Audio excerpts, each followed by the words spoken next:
folks! Thanks for having me today. Today I'm going to be talking about declarative methods and how they interact with feminist concerns, using the historical gender dynamics of web front-end engineering as my primary site of analysis. But first, I'm going to talk about fractals. Fractals are infinitely self-similar, iterated mathematical constructs used in the study of continuous but not differentiable functions. Fractals are common in nature, and are generally useful in the study of complex phenomena, such as human legal systems. Thanks, Wikipedia. In particular, fractals are useful for talking about complex systems with convergently evolved recurring patterns, such as gender in tech, or the evolution of programming languages and frameworks. The idea of using fractals as a metaphor for gender in tech isn't mine. Credit goes to Mary Gardner, who applied the gender binary fractal to tech communities in a 2010 post on the Geek Feminism blog. Gardner in turn cited another post by Lisa Wade at Sociological Images. I'm making these citations for a lot of reasons, but one of them is that I think it's a feminist issue as well. Citing sources chips away at internalized great man theory nonsense and elevates previously under-noticed contributions, especially those of women. In the original Sociological Images post, Wade looked at the girly blue of a watch ad. Stereotypically, in American culture, pink is a feminine color and blue is a masculine one. So much so that we even have this upsetting phenomenon called a gender reveal party, where expectant parents cut into brightly colored cakes, or start forest fires by setting off color-coded fireworks, to showcase the sex identification that their obstetrician made of their fetus. So how could a blue be girly? Only in a relative sense. A pastel blue is feminine relative to a bright or navy blue. When we go a level deeper, the pattern of gendering repeats itself. A delicate pastel blue and white watch is more feminine looking than the same watch in neon blue and black. Similarly, in tech, we can split any part of the work into two subclassifications, one of which is seen as girlier than the other. For example, QA is seen as more feminine than engineering. Within engineering, high-level applications engineering is usually seen as more feminine than low-level infrastructure engineering. And of course, front-end web development is seen as more feminine than back-end web development. In a 2015 blog post by DevOps consultant Oren Shah, Shah describes contempt culture within technology as a matter of engineers choosing to denigrate other technologies for reasons that are basically tribal rather than technical. Shah says that she was taught to pay for her continued access to community by upholding contemptuous narratives. PHP is insecure by default and has a gawky syntax. It is not, personally, my cup of tea. But is people's visceral reaction to PHP really about the fact that it's insecure by default? Or is it actually about the fact that hundreds of thousands of women with marketing and design backgrounds have built small businesses doing WordPress theme development? C is insecure by default too, but people don't assume that C developers are bad developers because they work in C. They instead often assume that C developers must be wizards who've overcome C's security issues through raw technical know-how, in spite of research demonstrating that that is rarely true. The idea of some languages or methodologies or frameworks being seen as more feminine is inherently also a measure of the respect that those languages are or aren't accorded. And what's extra interesting here is the way that professions are coded by gender, and the way that gendered perceptions of a profession operate depends largely on the number of women in the profession. Computer programmer was seen as a feminine job in the 1950s, but there was a shift to masculinizing the profession later on. During this shift, stereotypes changed. Programming went from being seen as an extension of secretarial work, or, as Grace Hopper described it once, like cooking a dinner, to being engineering work that required a logical mind. This stereotype shift, combined with the demographic shift, to form a self-reinforcing cycle.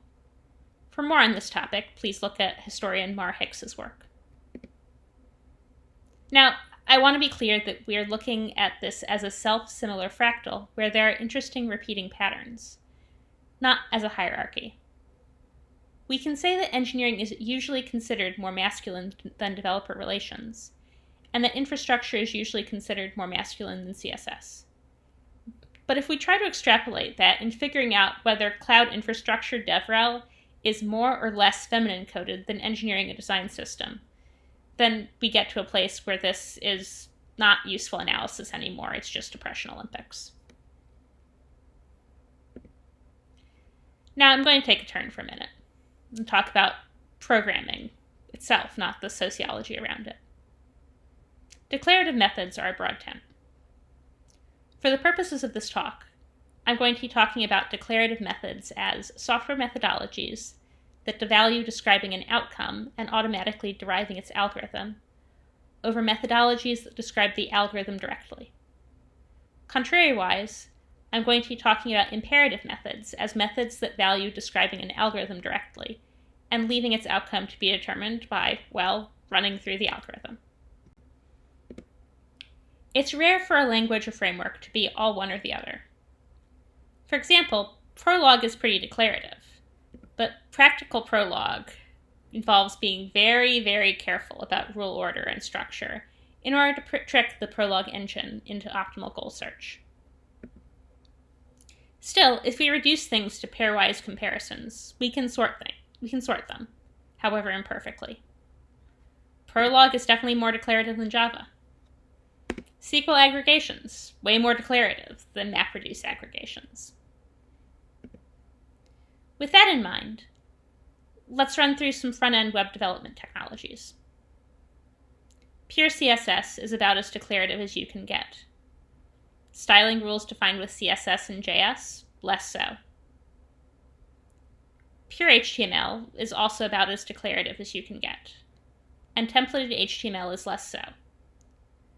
Within HTML templating strategies, embedding a full-featured programming language such as PHP is more imperative than using a templating language such as handlebars that is basically HTML with extensions.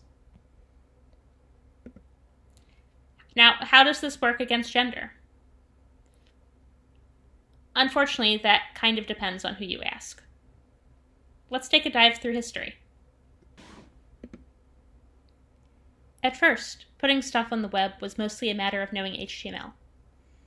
HTML did get a little more sophisticated when tables and fonts came into the picture, but pretty much all of this stayed firmly in declarative paradigms. Then CSS came along. Well, technically CSS came along right after JavaScript, but JavaScript was a relatively marginal player at that point. Between cross-browser inconsistencies, major performance concerns, Adobe Flash, JavaScript was just not a significant portion of the web at that point. It was used for light interactivity, maybe. And so we stayed in pretty much a declarative world where HTML and CSS dominated. But then in the late 2000s, a few interesting things happened around at the same time. First, broadband internet became an everywhere thing and made page weight much less acute of a performance concern. The rise of jQuery, MooTools, and similar libraries made it possible to use JavaScript heavily without constantly running into cross-browser issues. Google Chrome's new JavaScript architecture made it possible to use significant amounts of JavaScript without completely gumming up the user's browser. And CSS frameworks such as Bootstrap began to be more popular, which reduced the need to learn CSS to be productive on the front end. These factors made it much more possible for back-end focused web developers, whose languages of choice centered the same imperative paradigms that JavaScript does, to be productive as quote-unquote full-stack web developers. The full-stack determination has never really been about which technologies you do or don't know. It's always been more about your ability to deliver an entire feature without involving other developers. Bootstrap made that much more possible for people who disdained, hated, or feared CSS. And that meant that the industry transitioned away from a declarative first paradigm of web development to one that was significantly more imperative. The industry transitioned away from an HTML and CSS centric notion of front end to a world that either minimized front end work or made it mostly about JavaScript. A few years after this shift, we also saw the rise of code bootcamps. Because bootcamps were primarily focused on getting career changers up to a productive standard as fast as possible, they were focused on the minimum viable definition of full stack. So bootcamp graduates mostly didn't come out of their programs with deep knowledge of CSS. This only accelerated the transition toward minimal and/or JavaScript-centric front-end work. And so we get Bootstrap, we get Backbone, we get Angular, we get React, we get Vue, etc., on until the present day. So where are the women in this picture? Well, the answer differs at different points. But it's always the most amenable to people from non-traditional backgrounds, because traditional computer science education can be pretty hostile to women. Specifically, before the bootcamp and JavaScript-heavy era, we mostly see women clustering in HTML and CSS work. And afterwards, we see them clustering in the Rails, Django, and pure JavaScript jobs that you could get with a bootcamp diploma. I'm from the first group, the ones who came in through doing HTML and CSS. I can tell you pretty directly that if you are a woman in this group, what you got from the rest of the industry, now and then, was that HTML and CSS were not even so much as real programming languages. And yeah, okay, HTML is a markup language. It's only Turing complete if you wildly abuse it. But just as the insecurity of PHP is a reason to despise PHP programmers, but the insecurity of C is a reason to respect C programmers, I don't think that that's why people say that HTML isn't a programming language. Conversely, if you're in the second group who came in through boot camps and do JavaScript-heavy front end, what I hear is that you get a different line of nonsense about what you're doing isn't as real of programming. I think here it has to do with the way that JavaScript is being seen as being far away from the middle. But to be honest, I have trouble restating the usual arguments here because I have so much difficulty following their quote-unquote logic. Now, again, I'm from over here on this diagram. And the thing is, if you're from this part of the diagram, well, you pretty much experience the shift to the imperative era as a traumatic thing that made your well-paying job go away. You experienced it as a bunch of dudes coming in and imposing a very different paradigm, again, to the expense of your job, and one that was intellectually offensive, one you didn't even think was that good or useful for the web. Declarative programming isn't inherently a feminist issue, but in the context of web front-end, it absolutely became one. The effects of that resounded through front-end programming. All of the frameworks and tools that have sprung up and succeeded in the imperative era, well, they're imperative. They take the lens that declarative programming isn't real programming. They take the lens that it needs to be avoided for front-end to be taken seriously as programming, for it to be seen as for programmers rather than for girls. This has led to a world where the front-end ecosystem is extraordinarily difficult to navigate. Also, front-end still isn't really taken seriously as programming. Oops. So, why does this matter? Why is this more than just a permanent sore spot for me and developers like me? Earlier in this talk, I presented myself as a developer with a non-traditional background, one who came into the industry through the back door. And that's true enough. But I also have about half of a traditional background. I leaked out of that pipeline for sexual harassment reasons that I will not be talking about further. But that traditional background exists, and it's interesting in this context. I went to a specialized high school program for bright children with an interest in STEM. Part of the required coursework was in computer science. My classmates had a broad range of prior experience. Some had been doing BASIC or Pascal since they were 6 or 7. Many, but not all, of Group 1 were boys. Others hadn't really tried programming before. This group was more gender balanced. If you threw both of these groups at a standard algorithms and data structures curriculum, one that centered imperative paradigms, well, you could expect Group 1 to race ahead of Group 2. And you could expect them to handle it with the emotional maturity of 13-year-old boys.